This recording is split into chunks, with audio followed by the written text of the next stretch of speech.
Hello, welcome to our last video on thermodynamics. In this segment, we will try to tie in the ideas of free energy to equilibrium, first conceptually, and then quantitatively with an equation, and then we'll look at some of the implications of this too. The concepts are pretty simple here. So here we have two hypothetical reactions, A and B going to C, and D and E going to C. So two different ways to make C. However, not only do you start with different reactants, but you also have very, very different equilibrium constants here too. Reaction 1 has a K value of 1 times 10 negative fifth. Reaction 2 has a K value of 1 times 10 to the positive third. So take a moment here and let's sketch a picture showing the contents of the beaker after any reaction takes place. So if reaction 1 has a very small K value, hopefully you recall that this means it's a rather poor ineffective reaction because K is equal to products over reactants. So a small K value means that you have few products but mainly reactants. And so in our after situation, we're going to have a lot of our reactants left and maybe just one single product. On the other hand, in reaction 2, we have a very large K value of 1,000 here, which means it's a very good reaction. It's an effective reaction. And so practically all of our reactants will go on to make products. I'll just go and put 3 C's there. The exact ratio doesn't matter for this. Those are pictures showing relative amounts of before and after. Which of these reactions is spontaneous? Which of these does happen without outside interference? And I think it's pretty clear that reaction 2 happens the most. Reaction 1 does a little bit, but not very much, not very well. Therefore, you can tell which reaction has a negative delta G. That would be the spontaneous one that does happen, which would also be reaction 2 as well. And so putting all this together, we have a negative delta G, we have a large K. That means that the two must go together. So anytime you have a large K value, that means you have a negative free energy change. And vice versa, if you have a negative free energy change, you have a large K. And if you have a positive delta G value, then you have a very small K. So negative delta G means a large K, a good reaction. A positive delta G means a tiny K, a poor and effective reaction. So that's the basic concept we're after here. And now let's go ahead and tie it into some math. Except for a given for now, that delta G is equal to RT natural log of Kc. We've already figured out or seen one way to calculate delta G using kind of the definition. In fact, we learned 3 total ways to find delta G. This method, Hess's law, and the free energies of formation. This is method 4 here, and we use this when we know what the equilibrium constant is. If we want to, we can undo this equation and figure out K if we know delta G, and there should be a degree sign right there too. So in this equation, delta G is the change in free energy for the reaction under standard conditions. R is the gas constant. Notice the units of this is 8.31 joules per Kelvin mole. This is not the 0.0821 liter atmospheres that we typically use in PivNert. This is the thermodynamic version of R, which uses units of joules instead of liter atmospheres. So make sure you use 8.31, which will be given to you. R is kind of like pi. It pops up in the weirdest of places, and it's kind of difficult to explain why sometimes, but it's there. T is the Kelvin temperature, and natural log Kc is just what you think. It's a natural log of the equilibrium constant. Note, make sure your units of R and delta G match up. R again is in joules. Delta G is sometimes in kilojoules.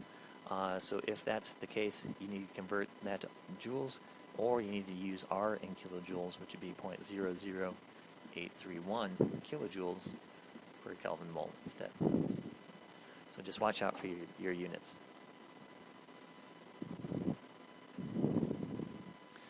Okay, let's go ahead and then think about what this means and to reestablish the relationship between K and delta G.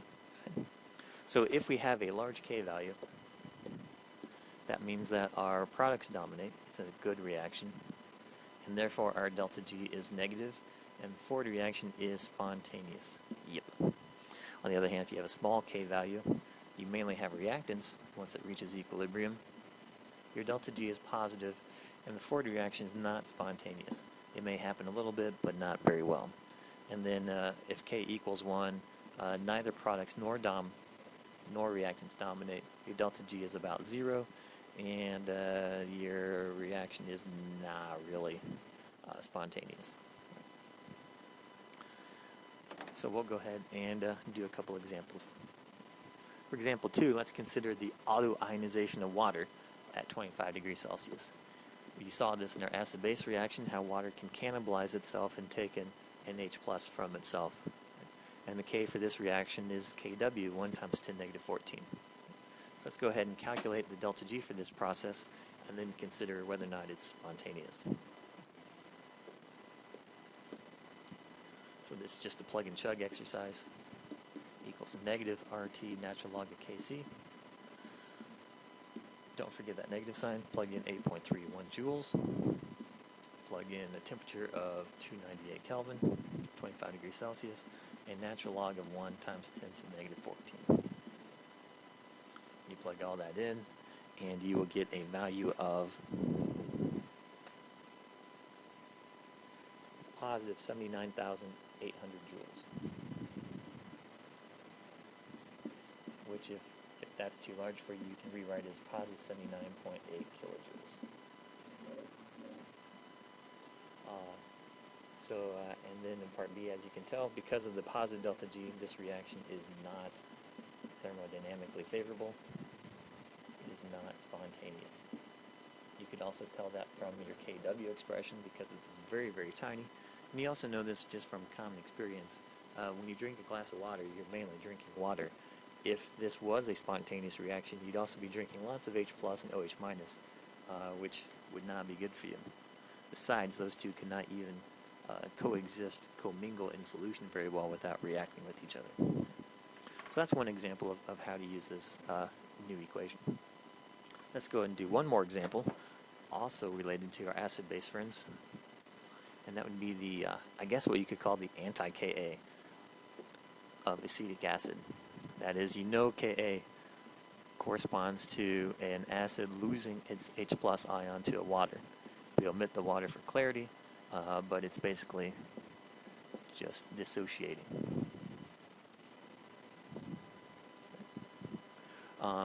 So this is the opposite process of that.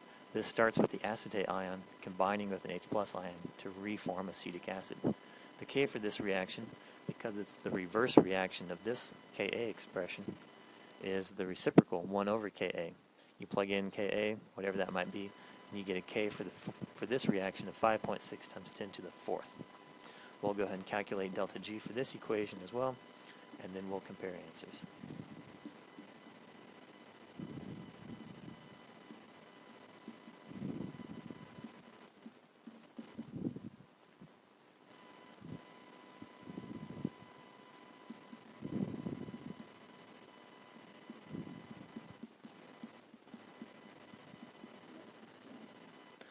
Okay, when you're all done, you should get a delta G value of negative 27.1 kilojoules or negative 27,100 joules. This is thermodynamically favorable because it's a negative delta G.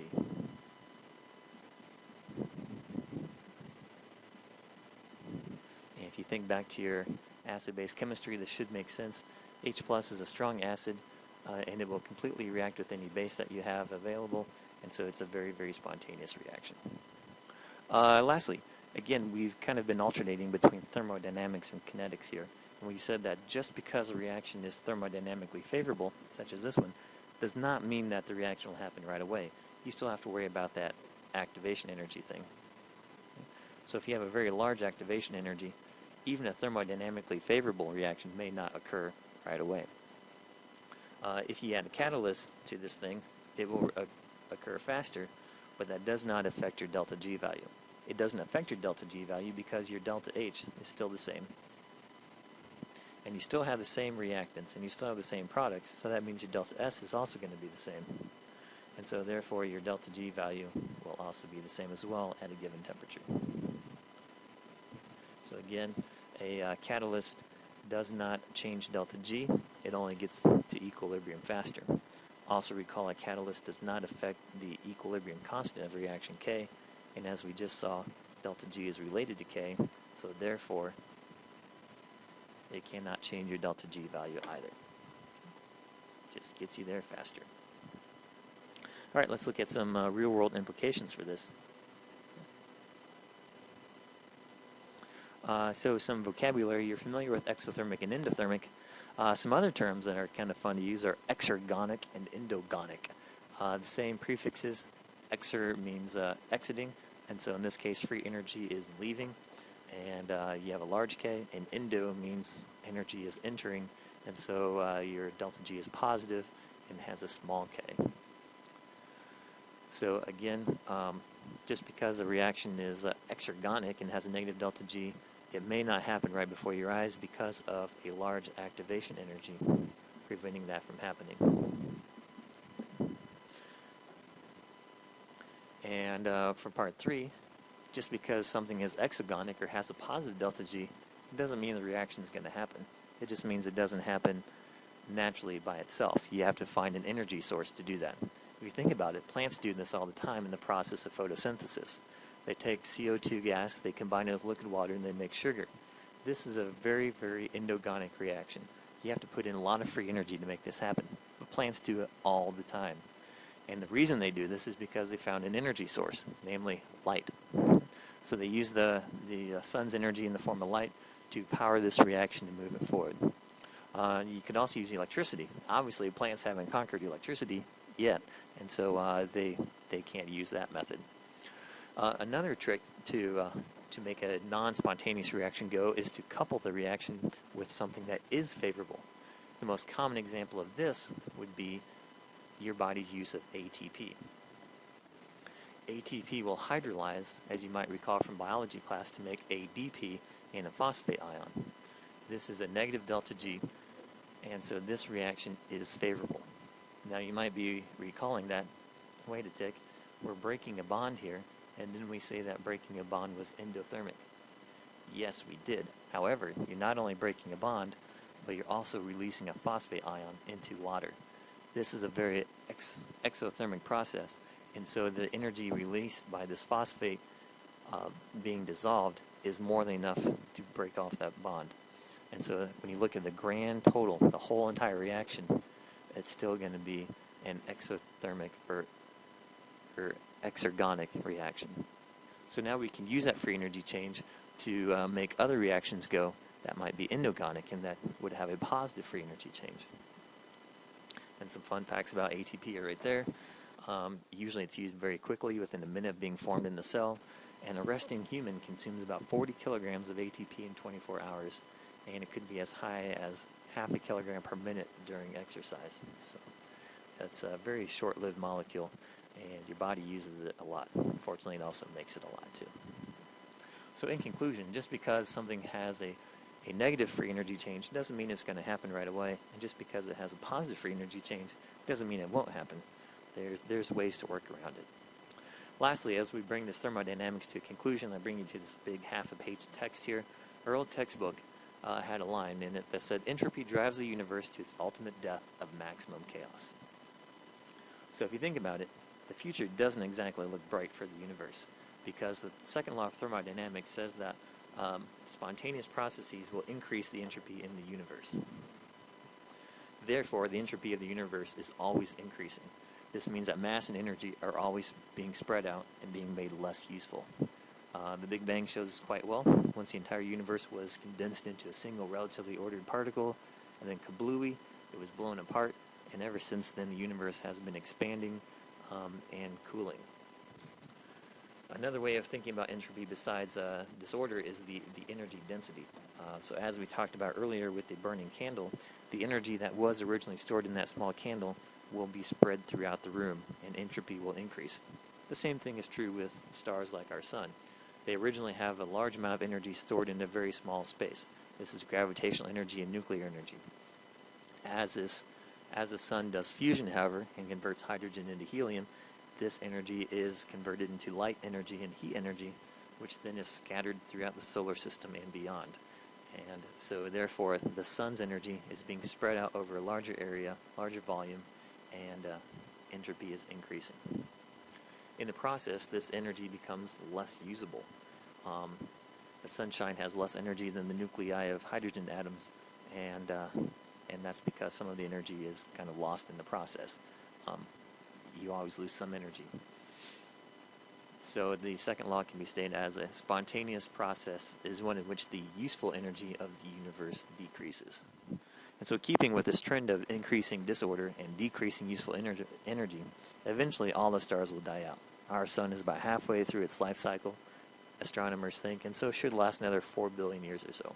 But eventually our own sun will die out, and as will all the other suns out there. The universe will expand infinitely, according to one theory, and the universe that began as a single pinpoint will be reduced to an infinitely large, infinitely cold, infinite void filled with dead stars and debris. Actually won't be infinitely cold. It'll be a fraction of a degree above absolute zero, because you can't totally lose energy. It's just transformed into useless, dissipated energy. So on that happy thought, I will conclude our lesson in thermodynamics. You may work on any homework, and I'll see you soon in electrochemistry. Toodaloo.